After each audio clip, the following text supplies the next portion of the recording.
Today on the Pro-Church Tools Show, you'll learn exactly how the TikTok algorithm works. And when we say exactly, we mean it, because our friends at Life.Church called us up after they met with a TikTok engineer and they spilled the beans on exactly how TikTok videos get ranked. So by the end of this video, you'll know how to start off your TikTok account on the right foot and how to improve the chances of your videos going viral. So let's get started.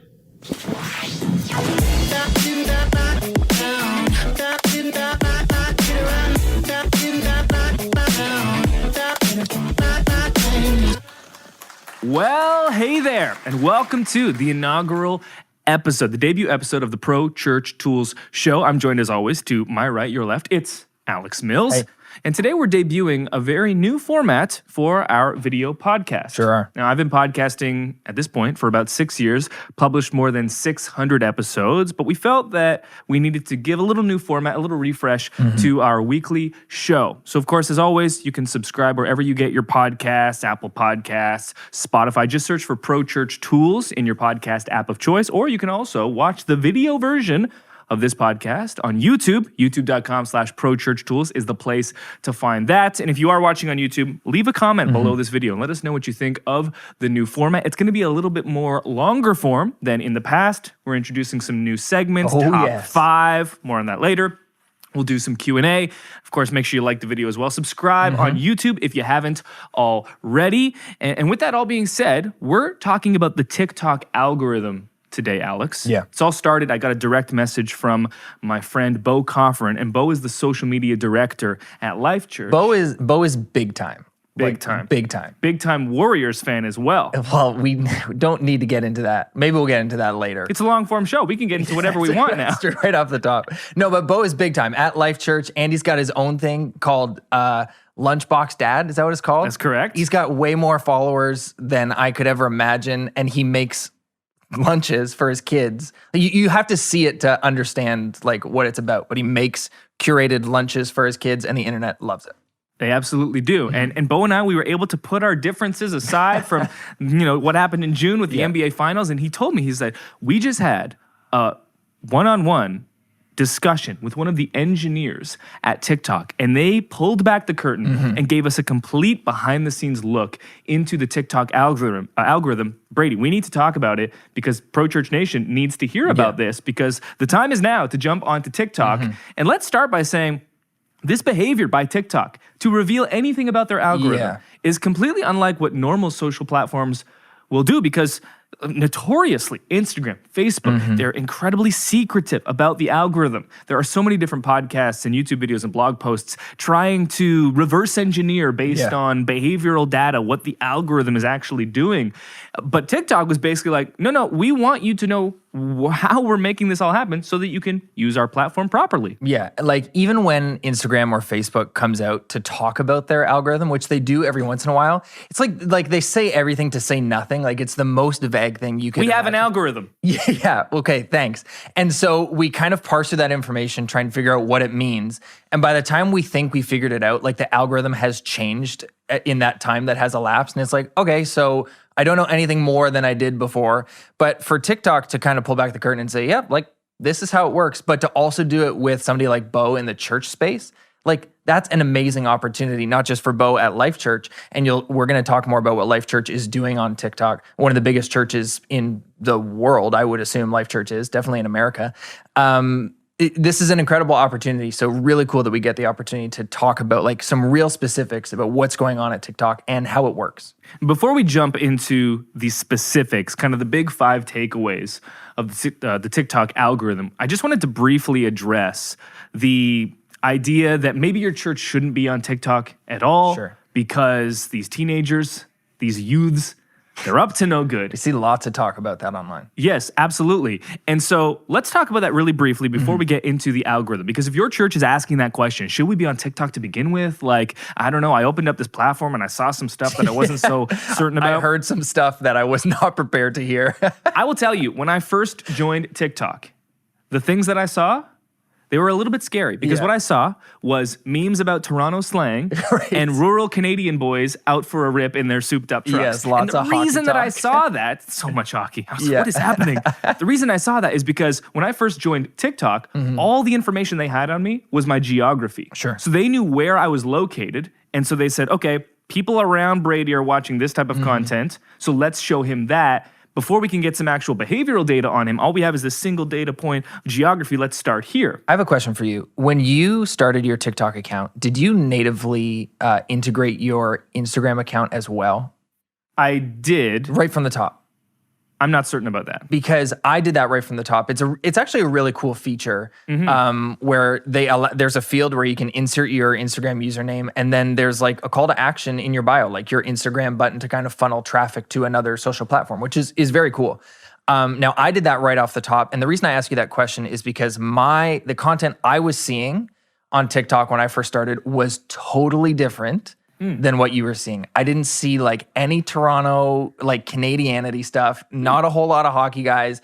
It was all like teenage kids, like deep meme culture. And they just thrust you right into the meme culture. Right into it. And I had no idea what was going on. We've talked about this on previous podcast episodes, like just totally disoriented by what I was seeing and hearing. And like, I don't know what to do with this. But I find it interesting because we're both like similar age from the same place, but we were both served to totally different types of content when we started on the platform. And the nice thing about TikTok is that it doesn't really matter where you're starting from, because TikTok is essentially, as I think the engineer told Life.Church, a puppy that needs to be trained. Yes. Because unlike all the other social platforms, you don't start on TikTok with your circle of friends. You don't start by connecting to your parents and your family and those close to you and then see a feed of their content. Right. What's the starting point for TikTok is the algorithm. It's going to look at what you're doing and then give you more of what you want. So, going back to, is TikTok safe for your church? If you are seeing the type of content that you don't want to see on TikTok, all it's going to take is one 10-minute session of you actually liking the stuff you want to see more of and just swiping past the stuff you want to see less of for TikTok and its algorithm to understand and to adjust. Yeah. Because you're not connected to as many friends on TikTok, and because that's not the basis for the platform, it is so imperative that TikTok's algorithm works like it should. Because otherwise, you're going to be seeing the type of content that you don't want to see. You will spend less time on the platform, and then the platform cannot achieve critical mass. It won't be able to bring in the big ad money that it's searching for. So this was happening to me. I was like seeing the type of content that I didn't want, but what I was doing, this was my mistake, is I was just being a lurker. Right. I was like, I'm just here to observe and see what's happening. And then I realized, oh, I need to like the stuff I think is good and just disengage with the stuff I don't like. And literally within one session, 10 minutes, all of the good stuff had come in. And that's what's different with TikTok compared to maybe other social platforms that you should perhaps avoid. TikTok is not going to shove any inappropriate content in your face. It will only show you the things that you want. So if you're seeing stuff that you don't like, it's because you haven't yet trained it to give you the stuff that is good. TikTok at this point has reached a certain level of critical mass. It's not just a small group of teenagers that are doing inappropriate things. Right. The majority of users are 18 to 24 years old, and TikTok is really trying to reach that point where they can bring in big ad money, and the big ad giants are not going to serve ads on a platform that's only showing inappropriate content. And so, again, TikTok wants to show the type of content that you want to see, but you need to train it. And it's really easy to train, so that's the good news. Yeah, you and I have both proved this kind of anecdotally. After your I was frustrated with TikTok because I was seeing so much stuff I didn't want to see. I didn't interact with it. I would like go on there to post and then like close the app and like I'm out. I'll see you again tomorrow.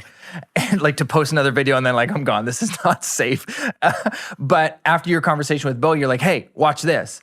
And because you were getting a bunch of hockey content, you're not a hockey boy, you're all about that ball. And so you need to see more Raptors content, not Leafs content. So after your conversation with Bo, you did what you just said you did. You kind of trained the algorithm and boom, you're seeing what you want to see. And so now I've done the same thing. And sure enough, we've proven it. It's like a 2019 version of Tamagotchi. You remember those things? Of course. 90s boy. I never got to have one. Wow. I know. My parents didn't let me have video games. See, whether you're abstaining from TikTok or Tamagotchis, we Christians have been doing this for years. This is not new. Were you allowed to have video games growing up? No. No? Did you ever have a gaming system? I had a Game Boy for a 124-hour period. I played for 23 hours, and my parents said, well, Yeah. you failed this test. Yeah. And I was like, Pokemon Blue, let's go. So I was never like, video games were, I just wasn't allowed to have them. It's not like that they were the devil, but they were a waste of time, I guess. Samesies. Yeah. And as number ones in our addictive, obsessive Sure. behavior, They our would have parents been- recognized yes. it's not healthy. Except if we would have been allowed to have video games, you and I could probably be making a lot more money playing Fortnite right now. So thanks, Mom. But Can I just say one more thing about Fortnite? Yes. This is an aside. This is literally why we changed the podcast. yes, so we can have a side All of my cousins are so good at dancing. because of that video game. Yeah. Like, we grew up, our generation, millennials, like, we cannot dance. No. Because the generation before us, like, they were still trained a little bit in some, like, traditional dancing. Sure. Like, they wouldn't make fools of themselves. Like they could. Sorry to interrupt you again with another aside, but we've all seen it at a wedding where like your aunt and uncle get on the dance floor. It's like, how do you know how to do exactly the it. shag or whatever? Like, who taught you this? Exactly. And so, like, millennials, we're all like, dancing is not cool. We're not going to do any of it. And we also, like, I grew up in like a 98% white farming we town. can't dance. And so there was no like hip hop culture that was teaching us to dance.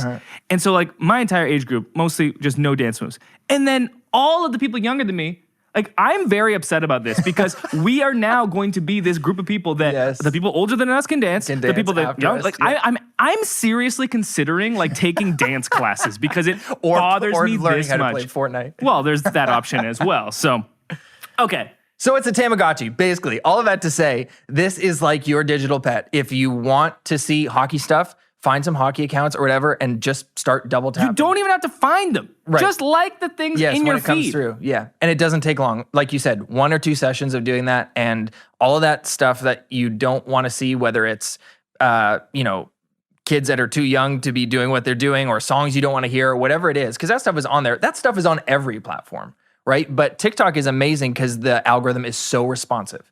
Once you tell it what you want to see, it will respond. Well, that's the thing. It's not going to shove, again, bottom line, it's not going to shove inappropriate content in your face. So you got to think of it almost like the internet as a whole. Are there bad things that you can search out and find? Yes. Yeah. Does that mean that we should reject the platform altogether? No. And you might be thinking, well, Brady, the internet, like, that's unavoidable. That's part of our culture now. You know, it's just one of those necessary things. I would say I agree with you. And that if you want to reach people 25 and younger, TikTok is just as big of a deal for those of that age. It is part of young person culture. And so for you to completely just get rid of it means you're essentially giving up the opportunity to reach people on that platform. Yeah. Our friend Alex joined the platform 3 months ago, 2 months ago, like 6 weeks ago. He's got 250,000 followers creating content that is just entirely gospel.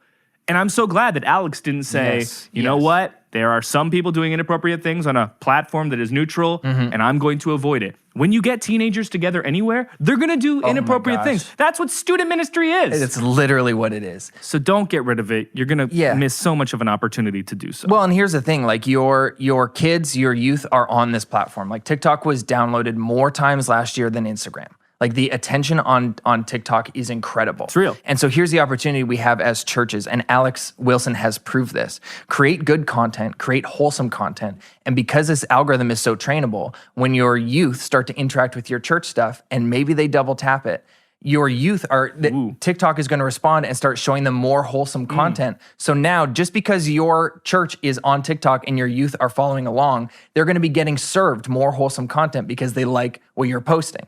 So if you're not there, they're going to be in this echo chamber, this dumpster fire of like hot trash. Until you get there, they start interacting with your content, and TikTok is going to start serving them more of that. So you can affect like real change. You can help your kids see better things when they're on TikTok just by being there.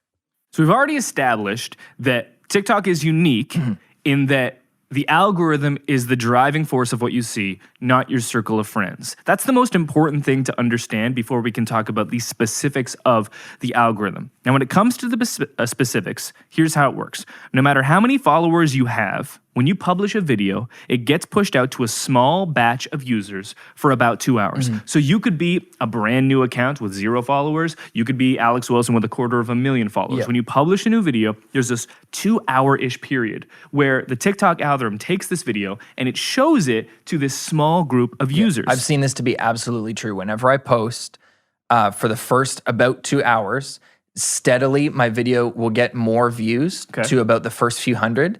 And then it falls off, like indefinitely, and we're about to learn why.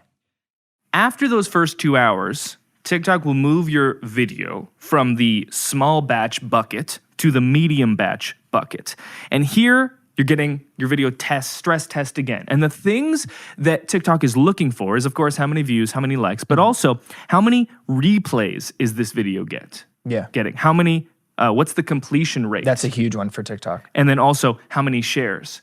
And to me, the one that stands out there is the repetitiveness. How many times are you rewatching a video? Because for me, the TikTok videos that I like the most are hilarious. And you just need to watch them 2, 3, 4, 5 times. I've seen a lot of videos that are doing really well on TikTok. I don't personally prefer these types, that there's almost something hidden in it. Like, oh wow, when you see it, you're gonna lose your mind. Because the creator, the publisher knows that for you to interact with that video means you're going to have to watch it 3, 4, or 5 times. They're almost gaming the algorithm a bit, which is something that you can do on TikTok because they're giving us all this information. Yeah. So there's the small batch test, 2 hours. There's the medium batch test, looking at replays, likes, views, shares, which is completion where rates. most of mine are falling off. And then, if your video has performed well enough there, it can move to the large batch. But after that medium batch, it's gonna get what they call an integrity rating as well. This is where TikTok is like looking and saying, okay, is there any hateful speech here? Sure. Is there anything here that is like obviously breaking our terms of service? Then it goes to the large batch, which is, if it makes it there, kind of a 4-day period. This is what TikTok told Life.Church when they told me. It's a 4-day period. And then after that, there's even a further option where a real person at TikTok will look at your specific video. This is incredible. Review it, and then decide, does this need to go super viral or expire? So small batch for 2 hours. Medium batch where it's looking at the key metrics. Large batch after it gets the integrity rating and it kind of shows, hey, we're like a top 5% video or a top 1% video. And then an individual person will decide essentially, is this a super viral, a 0.1%? Yeah, that's their job. I have a hard enough time explaining when people ask what I do because we do so many things here, and I'm also a pastor and also a coffee blogger. When people ask me what I do, I have a hard enough time explaining like, yeah, so this is what we do at Pro Church Tools. Could you imagine? So what do you do for a living? I'm a super viral tester. Yeah, you heard of TikTok? No? Okay. Well, so there's videos. And once you heard of small batch testing? No? Okay. What about medium batch? No, never heard of that. Okay. Anyways, I look at videos to determine if they're viral, worthy of going viral. You know what that means? No. Oh, okay. So that's what I do. So you make money on the internet or? Yeah, I get that question all the time. Like, how do you make money? So that's how the algorithm works with individual videos. But there's also important things that you need to know about how the algorithm grades and views your specific account. Yes. This was also tremendously insightful. You're going to want to listen carefully to this. Each account on TikTok has an authority ranking. Basically determines how awesome are your videos. I love that phrase, authority ranking. Are you an influencer or are you not? Yeah. The first few videos that you create, basically your first 5 to 10, your first 5 being the most important, those are the videos that will determine your authority ranking. So if you are creating a new account on TikTok for your church, it is highly important that you curate those first 5 videos. Yeah. Because those first 5 videos are going to determine, are you a tier 1 account? Are you a tier 2 account, which is most people? That's where you fall in the average user. Or are you a tier 3 account where your first 5 videos are getting on average 10 to 20,000 views? Being on a tier 3 account is going to make sure that you have a higher authority ranking, which will serve you better in the long run. Another important thing to consider is the types of videos that you're creating. TikTok wants you essentially to create types of videos that stay in the same vertical. So if you are making meme videos in your first 5, TikTok will basically say, this is a meme account. So it's like a categorization.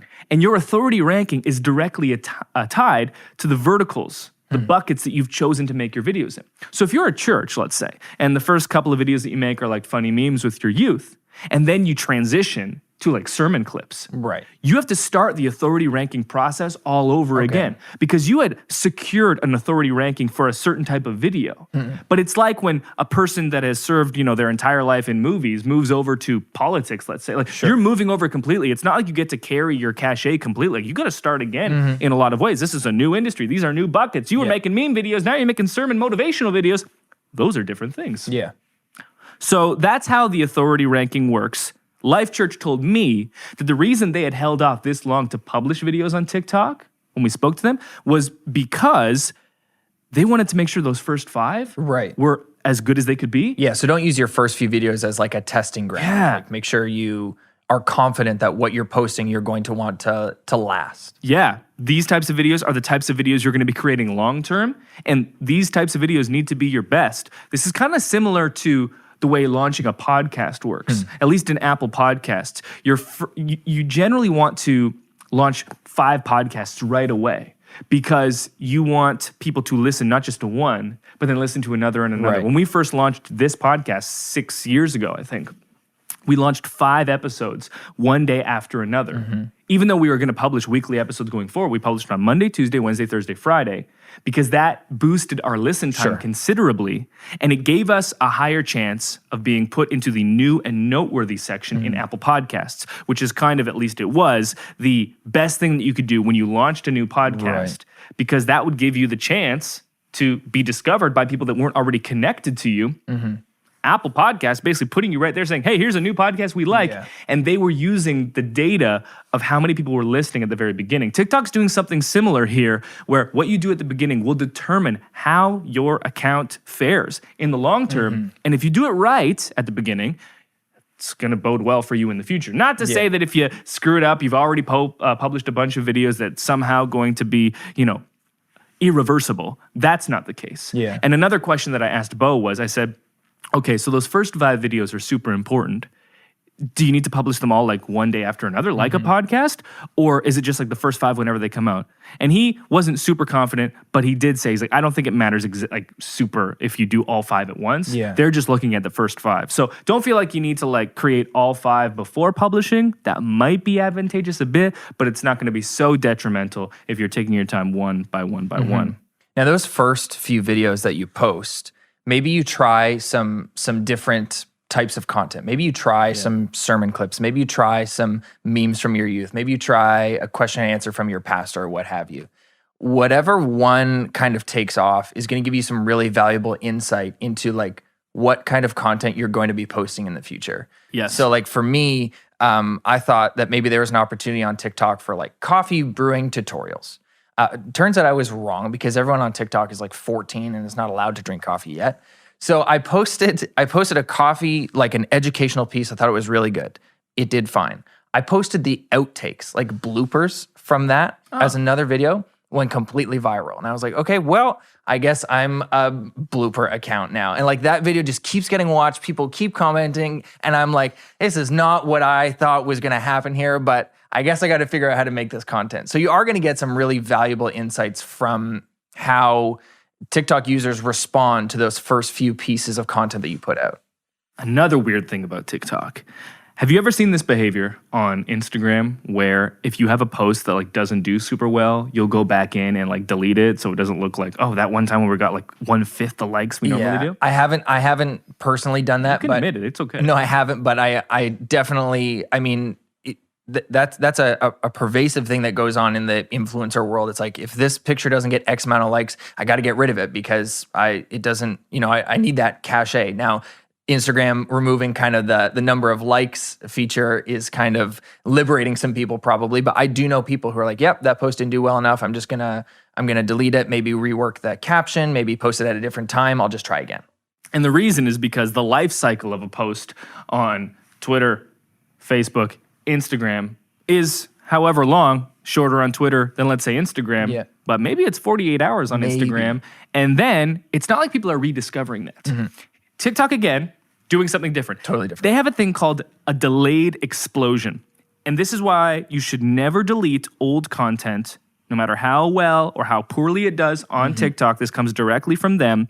They have this thing where periodically they will test your older content and just restart the video cycle. Right. So a piece of content you published 3 months ago, no one's been watching it. It hasn't been showing up in the feeds because, it was a long time ago. TikTok will just say, we nominate this video. Just pump it back out. As tribute, and it goes out, and the process just starts over again. And it doesn't matter. It's going to appear to that new audience as new content because you can't see when videos were posted on TikTok. There's no dates. No. And so you might have a video that didn't do so well, and then 3 months later, it's getting like 10x the original views. Yeah.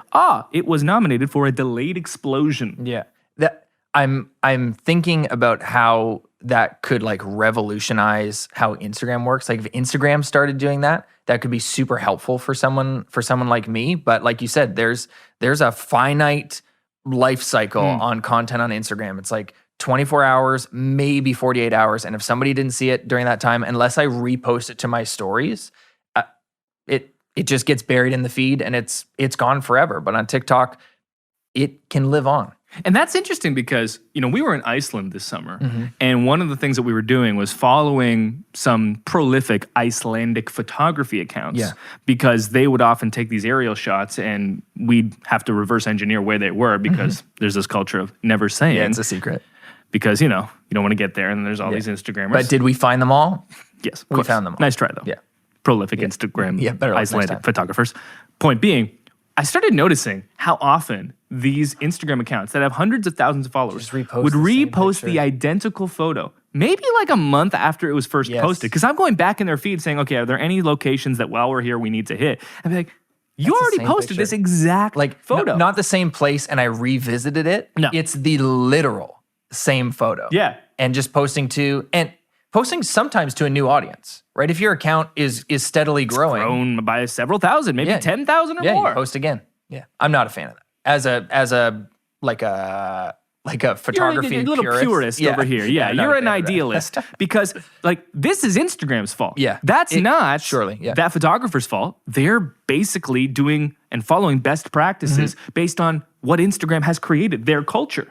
TikTok is avoiding that specific problematic thing by eliminating the date and this delayed explosion. This happened to me once in real life. So I got malaria.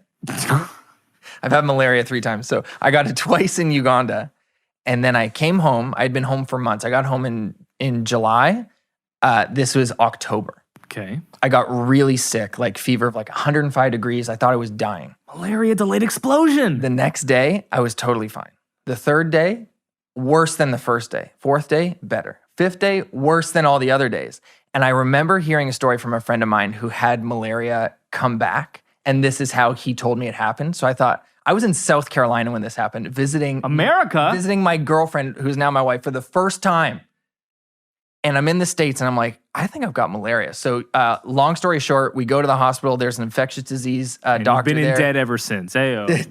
He takes pictures of my blood and he's like, yeah, you've got malaria. And what he said happened was I didn't treat the malaria well enough in Uganda. So it was still stored up in my spleen a little bit. Ooh, that'll preach. Your spleen, this will preach. Your spleen recycles your blood after a while. So a few months later, it just pumped that parasite back in my blood. Spent 4 days in the hospital. And by hospital, I mean hotel, because those American hospitals are amazing. And that's good. I insulted them, and then you complimented yeah, them. so I also too experienced a delayed explosion. In the spleen. Yes, in my spleen. See, and in the spleen of TikTok, you can say, I lost it there. Another couple of tips to consider on TikTok. This is why it's so cool. We got to speak to an actual employee of TikTok. You would never know this. You would never think of this. But we got the goods. Instagram, Facebook, they're so inaccessible. Like someone stole my account and they're selling bad things on my church's Facebook page. Like, that's a shame. Yeah. You hate to see it. Yeah. Try again.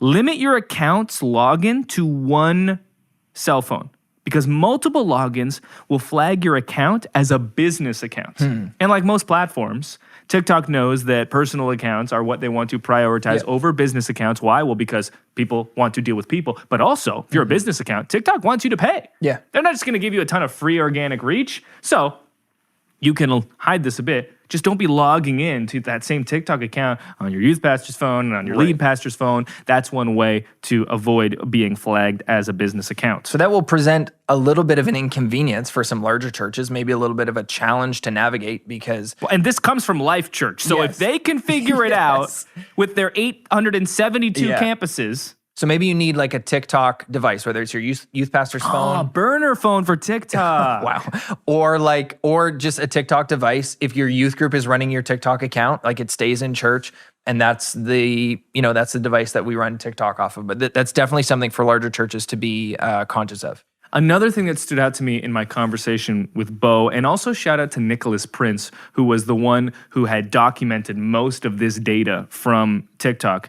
They said that they're probably going to go off-brand with this platform. Very unlike Life.Church. And they already have permission to do it. So I kind of followed up and I was like, wait, okay, before we move on to something else, what does that mean? And what Bo said was, at Life.Church, they're very specific about the face of the church in a public manner. And this is not anything new for churches of their size, whether it be Elevation or Zoe or VU or Life.Church.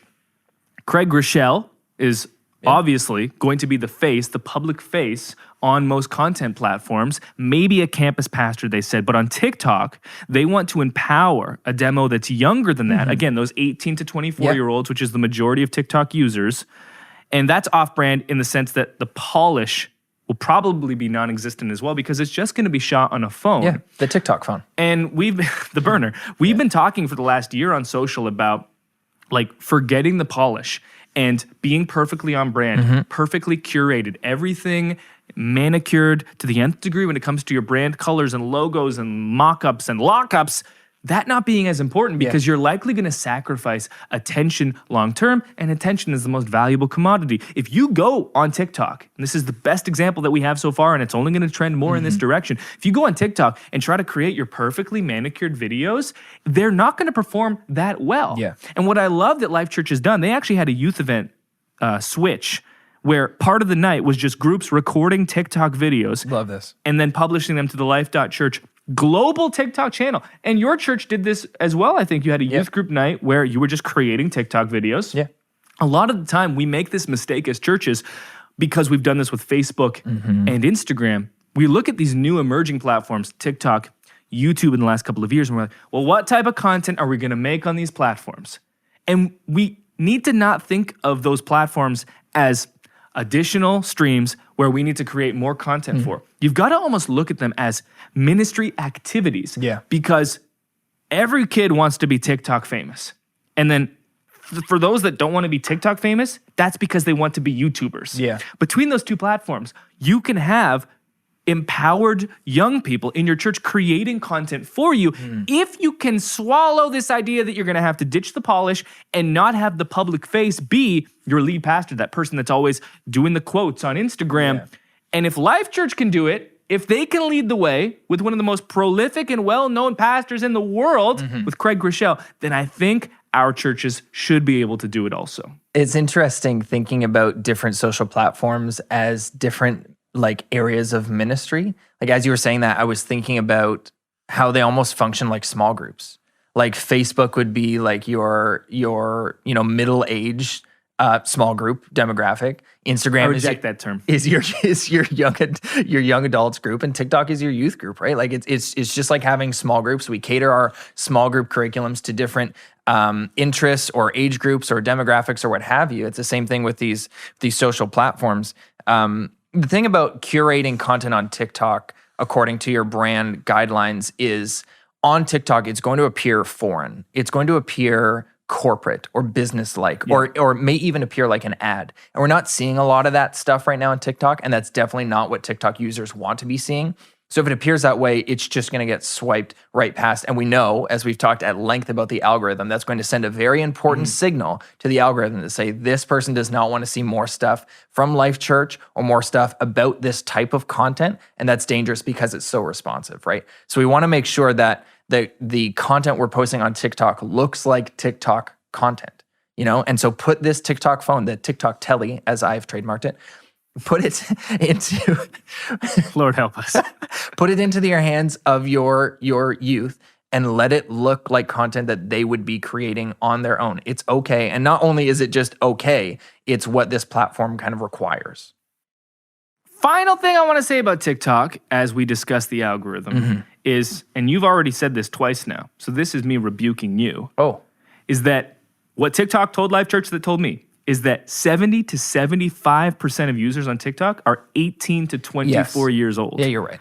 And so I think the stigma is, as has been with Snapchat, as was with Instagram, as was with Facebook when we joined in the 10th grade, is that, oh, that's just all the 14-year-olds. But the reason we're talking about TikTok now is because it has reached a critical mass. This is not Vero or whatever the last social platform craze was, where everyone was like, V2, this is going to be it. No, like, this platform is massive. It has arrived. Now is the time to join. A lot of people ask us frequently, what's the next platform we need to consider? And we always say, don't worry about next, worry about now. Because if you make the leap when now happens, you will have time, because everyone is slow to move. Now is the time to move. This is the platform, this is the next platform, but it's happening right now. You're joining a platform that is already mature to the point that you don't need to worry about creating a ton of content and then it disappearing in a week like Vero. Does that mean it will become the next Instagram? Not necessarily, but it actually has a chance. And we know, because Facebook/Instagram, they're trying to replicate TikTok's features within their own platform to siphon off that attention and keep it there. We saw this happening with Instagram. Facebook just bought them. That's probably not going to happen because ByteDance, which owns TikTok, is a Chinese company, which is also an interesting just swerve with this whole ordeal, is that this is the first time a foreign social platform has come and reach the platform size of the others, like Instagram, Facebook. These are American entities. And China has not really allowed them at all to come into their country. And then ByteDance acquires Musical.ly, merges it with TikTok, and is now creating a platform that we're all on. So we're not here to talk about geopolitics. I do not want to pull a Daryl Morey. That's where we were going. But that is an interesting thing to consider. Make the move now. You have the chance to grab up on this prime real estate. Our friend Alex Wilson is the perfect example. He was publishing almost identical content on Instagram and YouTube and seeing very slow gains because those platforms are highly saturated. We did a recent video talking about the decline in organic reach on Instagram. What do? Where do you go? Well, if you're me, maybe not TikTok because everyone is too young to be in the pro church tools world, but for your church, it is the prime real estate and prime demo. Make the move now. Follow the tips that we've laid out here when it comes to the algorithm, and you'll be in good shape. We're going to be back in just a moment. We're going to do our first top five segment. Top five. Come back just a sec. Okay, we're introducing a new segment. It's called Top 5. It's very simple. The power rankings of things. And that's the thing, it's things. These may be church-related, but will likely, more than not, be not church-related. And the reason we included this segment, Alex, is because I need to get my old man rants off. And if we put them in the form of a ranking, they'll be more intriguing. Well, and here's what's going to be especially fun about this segment is we're going to alternate. So we have not collaborated on this. The first top 5 is your list. Correct. You've assembled top 5 of some certain things. And we have not collaborated on this, so it's very likely we're not going to be in agreement. And as you will be wrong. We'll see what happens next week when it's my turn. I liked that. That was a good little tease. Another tease, just before we get into top 5, is if you are a Nucleus user or a Storytape user, we have a substantive. Strike that. A massive announcement coming in the next couple of weeks that will greatly benefit you. Again, if you're a Storytape user or a Nucleus user, it's coming in the next couple of weeks. So stay tuned for that announcement. It will greatly benefit you. And if you've been on the sidelines to this point, not a Storytape user, not a Nucleus user, which are our two biggest products here at Pro Church Tools, this is likely going to be your best chance to jump on in with those as well. This is going to be one of those things, like, you know, when you talk, my dad just said it this Sunday at church, like talking about the love of God. He's like, that sounds too good to be true. It's like, yeah, it is too good to be true. This is one of those things, like people are going to be like, are you sure? Like, this sounds a little too good to be true. Be like, yeah, I mean, it's true. It's something we've been working towards for most of the year. It's going to be our biggest announcement of the year, and it's coming soon. So stay tuned. Let's make a hard right and do the top 5 rankings for soup. Now, you might be asking, why soup? Well, because it's fall. And fall is amazing for a number of reasons. Yes. Jacket weather is one of them. Yeah. Sports, we've got Oh, the MLB best. playoffs. Basketball is back. Hockey is back. Yeah. Football is in full swing. October is Well, aside from April/March, where you've got March Madness, basketball, hockey, baseball starting, October Masters. as far as top 2 sports months go, October it would be number 1 This for is me. my ranking. You're already But number 2 You for see what most. you're doing there. Okay. Sports. What are the top 2? How about fall colors? Sure. How about that? We live in a great place to enjoy fall colors. But another amazing thing about fall is that it's hashtag soup season. Soup season. So I wanted to give a top 5 ranking. Soup is one of my absolute favorite dishes to get. But what soup do you want? Well, I want to give a little bit of honorable mentions. Okay. Because this was agonizing for me. Like even in the honorable mentions, there's going to be hot takes. People are going to hear soups in the honorable mentions, be like, how is that not in the top 5? Mulligatawny, an honorable mention. Probably mostly known because of Seinfeld and the Soup Nazi episode. No soup for you. Mulligatawny is almost like chicken noodle soup with a bunch of curry in it. Can you spell mulligatawny, please? Oh, sure. Mulligatawny.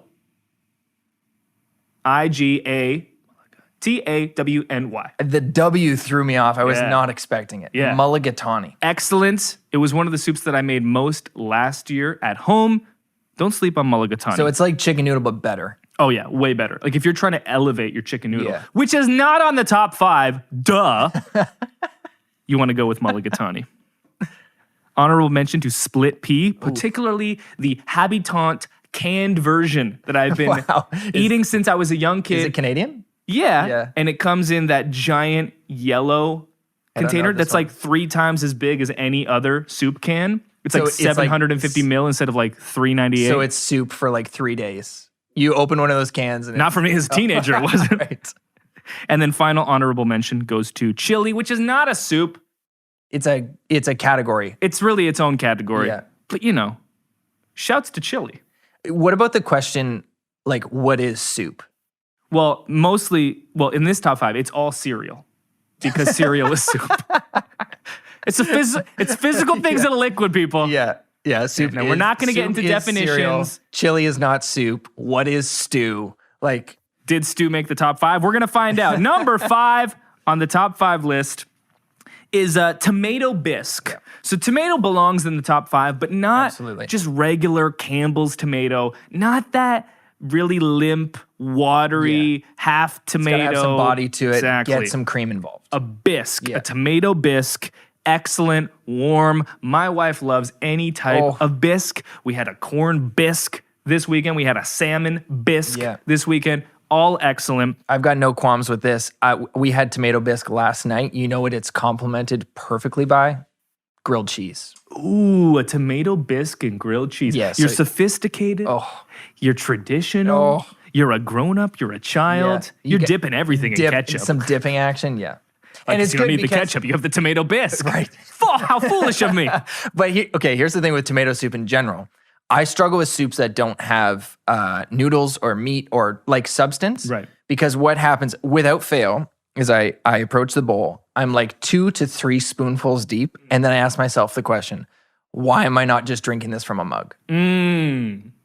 Because you're not a barbarian. No, but like honestly, tomato soup should be consumed probably from a mug. That's where it's a waste of time to eat it with a spoon. And so that's where the sandwich comes in. Well, if it's a bisque, you're not going to consume the it from premium plus salted crackers. Premium plus soda crackers. I gave it to my daughter as a bedtime snack last night because they are absolutely the best. Now, growing up, I was only allowed the whole wheat version, which is an atrocity. That's offensive. That's worse than no premium plus crackers. Just terrible. And there's me with my Habitant 750 mil. Doesn't fit in the bowl. When you take it from the can and put it in the bowl, it's like right at the top. And you take it out of the microwave and you're like, your hands are shaking as you move it and your hands are burning. And then you just drop like 800, a whole sleeve. We have a mutual friend who will not eat a bowl of soup without putting a literal whole sleeve of premium plus crackers. Hot take, I do not like when people crunch up the crackers and put it in the soup. Put them in whole? No, you like crunch them up. Yes. And then you just drop it in the soup. What's the other option? just keeping them separate and dipping one at a time. Oh, I'm a cruncher. I know, but then like 4 gulps deep and it's like So all soggy. And you're like, this bisque has been assaulted. We'll talk about soggy cereals on Top 5 Cereal Week. Oh gosh. The end of our friendship, probably. Yes. Number 4 on the list, it's a personal favorite. Probably isn't going to be on most lists. Lentil soup. Red lentils. Maybe, again, Indian soup. A little dal, which is an excellent lentil-based Indian soup. I have been eating lentils and lentil soup since I was a young boy, right next to my whole wheat premium plus soda crackers. And I have an affinity for lentils that cannot be explained, except for that they are awesome, they are extremely affordable, They're and better than beans. They are slept on. Yeah. Yeah. I was a newcomer to lentils. I think I owe it to my wife because lentils, she eats a lot of lentils in Southern cooking culture. And she exposed me to lentils. I've never been the same since. I would have not thought to put lentil soup on top 5, but I'm happy it's there. Number 3, the controversial one. Yeah. Beef stew. Please get it. Now, with this. I would classify beef stew as a soup because I'm not talking about the stew that's like super thick with like, that's not broth, gravy. that's gravy. Yeah. Exactly. I'm talking about you're starting with a beef broth. Yeah. You're putting a little flour as you brown the stewing beef. Right. You put it in the Instapot, and then this is where the false substance comes in. You're adding some parsnips. You got carrots. You got potatoes. You got turnips. Find a root vegetable, put it in there. I don't care. And then it comes out, it's steaming. That beef is just like falling apart because it's been stewing, and all the root vegetables have sucked in the juices from the broth and the fat that has been rendered from the beef cubes. Bless the Lord. When have you ever been thinking about what you wanted for dinner and sitting there and thinking, and the thing that you landed on was, you know what, tonight I need a beef stew. Like dozens of times. Ugh. Growing up, that Beef stew is like when you go to someone's house, like, what are we having? Like, stew. And be like, okay. And you eat it. It's like, okay, don't invite Alex and Rebecca over for stew night. Okay. I was going wow. to say, once you start eating it, it's like, okay, this is good. It's great. You know what it is? It's hearty. That's true. It's hearty. Yeah. Growing up, again, stew from a can, the Puritan can stew. Yeah. And like you could get the beef stew or the meat stew, and the cubes in the meat stew. You didn't know what it was, but it was so just good. Mystery meat? I don't know what it was, man. Yeah. It was good. Number 2 on the rankings, cioppino. What is cioppino? It is a fish soup. You got that tomato broth base, a little bit of red wine, and then you can put in any type of fish that you want. Maybe some mussels, maybe some scallops, a little bit of fish, some white fish here and there. Cioppino. It's hard to get, and I once tried to make it at home and put in way too much wine, and it just turned into like purple goo. It was the worst, most offensive thing. The white fish was stained blue from how much wine I put in. Yeah. One of my worst mistakes in the kitchen of all time, and that's why whenever I'm out and I see cioppino or I see some type of fish stew that I know or fish soup that has some type of tomato broth, pull the trigger. Jambalaya didn't make this list, not a soup. And the worst is when you get jambalaya and it's just like 10 pounds of rice with like, no. Yeah. Jambalaya, the best is like the rice is swimming in the broth. Yes. That's when you have capitalized. I am not a seafood lover. Seafood's like one of your favorite types of food. So you've influenced me to learn to try seafood soup. So we've had seafood soup together in Spain. I don't remember if we had any in Scotland, but some of the most memorable seafood soups I've had, and I actually ordered one for myself, was in Iceland. You and I were in Iceland together at a seafood restaurant. The seafood soup was on the menu, and it wasn't like, the reason I ordered it was because it wasn't like mussels and clams and that kind of seafood. It was langoustine, which is like their native kind of like mini lobsters. I love langoustine, so I was here for it. I ordered it. So good. So I'm here for a great seafood soup. Well, But that's the thing. It's dangerous territory. If you get a average to below average seafood soup, it's like you could get ill. we were at a well-regarded restaurant in Barceloneta on the ocean in Barcelona. They bring out the fish soup, and it tasted like the inside of a crusty mussel. It was one of the worst things ever. Yeah. And I was so pining for fish soup. I was like talking. I was like, you know what? Like, Yeah, it's a bit fishy. You get little ocean flavors, but again, it's hearty. And then you look back and go, I was just lying to myself, bro. No, it was dangerous. So Number you're rolling one, the dice. the ultimate Here we go. soup. The ultimate soup that I first ate in Hawaii, of all places, Yeah. and then secondly in San Diego, PHO.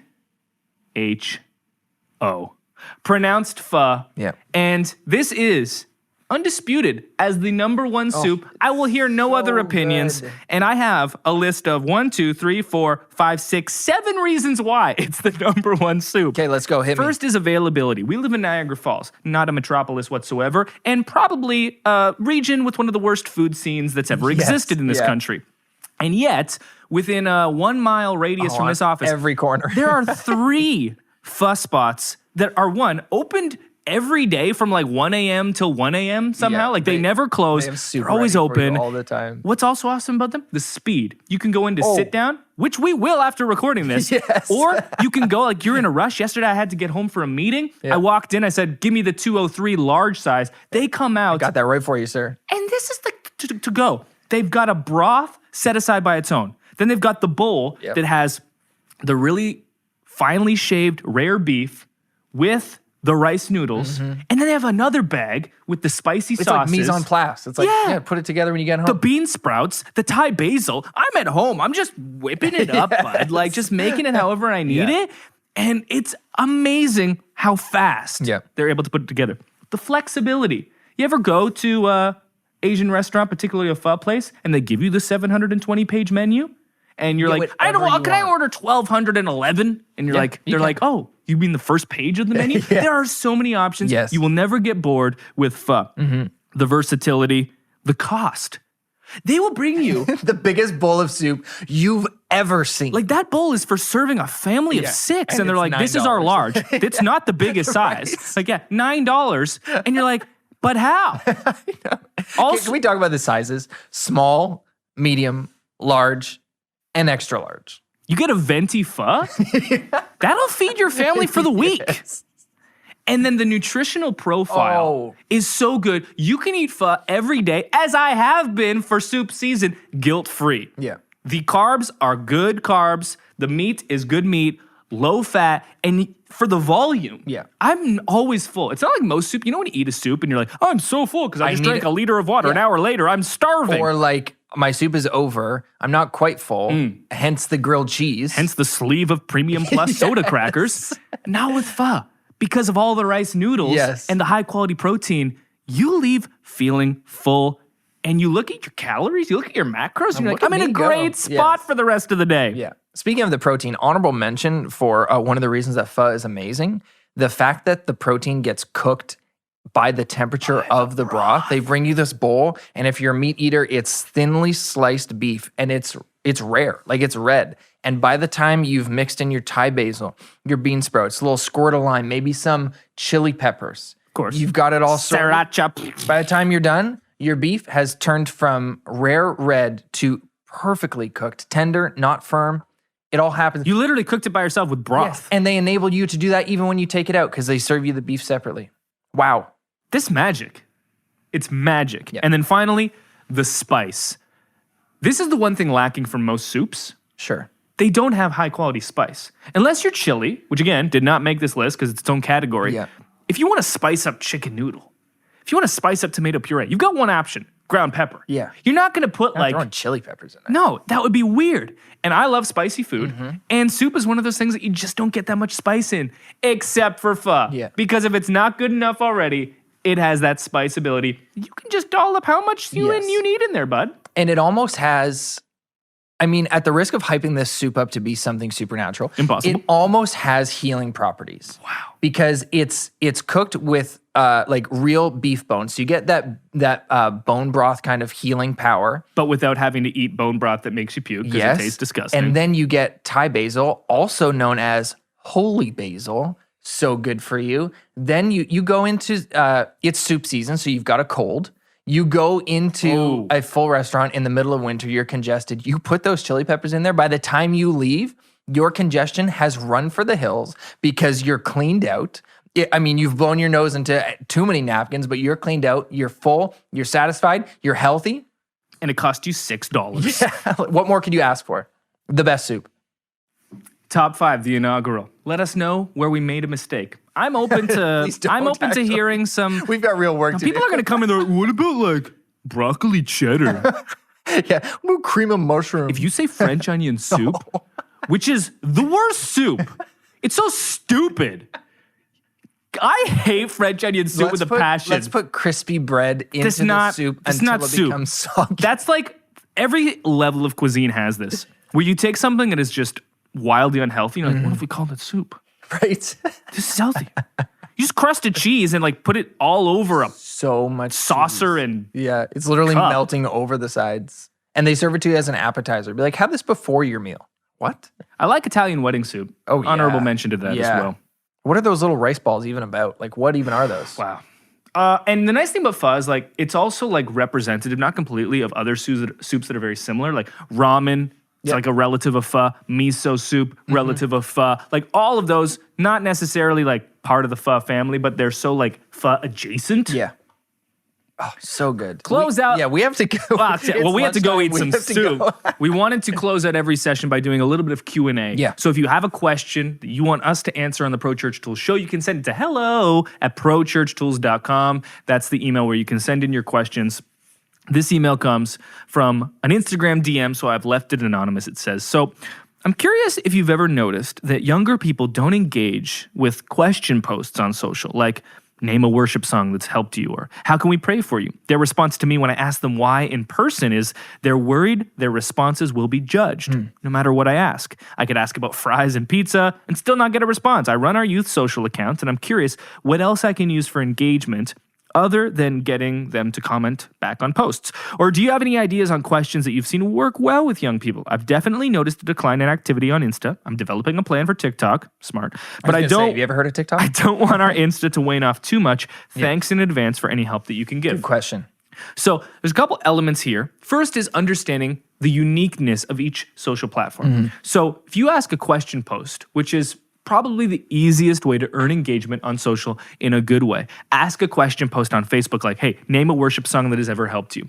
We have seen this question earn hundreds of comments for churches that see very little engagement on social. But Facebook, we know, is not going to be something that's populated very heavily by those that are in student ministry right now in 2019. So that's why if you ask this question on Facebook, you wouldn't see that. Now, what about Insta? You ask that question in the Insta feed, and you don't get too many questions, responses. The reason why is the Insta feed of all of the different social platforms, I would say, is the least attuned to getting comments, responding to questions. It's just really not how culturally the Instagram feed is used. Oh, we're scrolling so fast. Even if you can stop my scroll to get my attention to look at the post, the likelihood of me opening up a caption to read more, and then the likelihood of me taking a next step to comment, it's pretty slim. It's just not that high trafficked when it comes to comments. But does that mean Instagram is not good for engagement? Not at all. Instagram stories is where all of the engagement is happening. So you could try that same question in a question sticker, and two things would happen. One, you'd be using the platform where the engagement is the highest on stories, not on the feed. And in this individual's case, you also would be getting answers privately, so you'd reduce that ability or fear that somehow their response would be judged. And so that's just understanding the unique behaviors and cultures of the different platforms. If you're not seeing one in this area, maybe you'll see more on this other area. But there's also an element to this question, and I responded to this individual privately, and I said, this also sounds like there's a culture issue that's happening here. And this is a sad reality in many of our churches where there's this aura of you'll be judged if you say your actual opinion. And culture doesn't change overnight. In fact, it often takes months and years to undo. But if people are feeling and telling you explicitly that they can't respond on social to a fun question like, do you like fries more than pizza, or whatever that question was, if they can't even respond to that, there's a culture issue where authority is somehow in a downward direction, forcing this fear-based element that's making people feel like they can't share their thoughts. Yeah, I was when I read this question, I was like taken aback a little bit. I did not expect. This is unusual. And that's why we included it, because it's kind of troubleshooting almost. Yeah, I didn't expect a youth to respond be like, hey, I don't respond to these because I feel like I would be judged. And I was taken aback to that as a pastor because we kind of have this setup in churches, in most churches at least, where there's like, a concert and then a TED Talk where somebody gets up, whether a pastor or an elder or a teaching pastor, what have you. And in the same way that a teacher does or a professor does in school, they tell you things about our faith, about the scriptures, this and that. And I think if we're not careful with our culture, that can be perceived as like, well, this person knows X amount, this much. So that's why they're like often literally exalted on a stage, on a platform and able to talk about these things. And you hit on it as well. Like there's, in some church cultures, there's not a lot of freedom to either ask questions, admit that we don't know something. It's just like, yeah, I'm going to sit here quietly during the service and listen to what they have to say and try and put it into practice this week. And so I think you hit the nail on the head here, Braid. Like it sounds like there needs to be a culture shift in the capital C church, because we work with enough churches. I work with enough churches during the day to know that like this kind of culture can be pervasive in a lot of church contexts. So we have to be very careful of this. And this it begins at the top down. So we have to exalt younger voices in our churches so that they know that they're heard. They know that their voice is valid. They know that it's okay to be wrong and make mistakes, because that's how we learn. That's how we all learn. So to exalt younger voices in that church context will be very helpful. So if a youth sees their youth leader talking on stage or another youth talking about whatever it is, just hearing those other voices be like, oh, it's okay for me to use my voice too. Something else I was thinking about here as well, not only does maybe the culture in church need to change, but changing cultures on social is a patient work. So if you have been posting, using social media, using Instagram, let's say, as a promotion tool, just talking about what's going on at church, and now you're interpreting, you're seeing social as a ministry, so you're making that transition to using it to engage people, kind of have a back and forth conversation.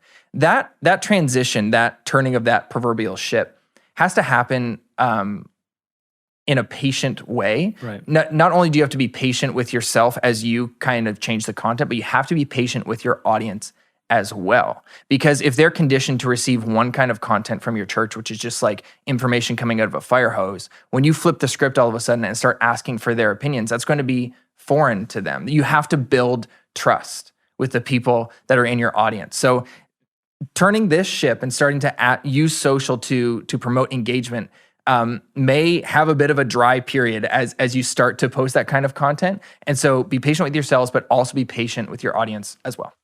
Another thing that you can do is, if the leadership is not answering these questions, there's probably a little bit of hesitation on the rest of the congregation to jump in and answer questions. So if you're not seeing people respond, ask yourself, is the leadership responding?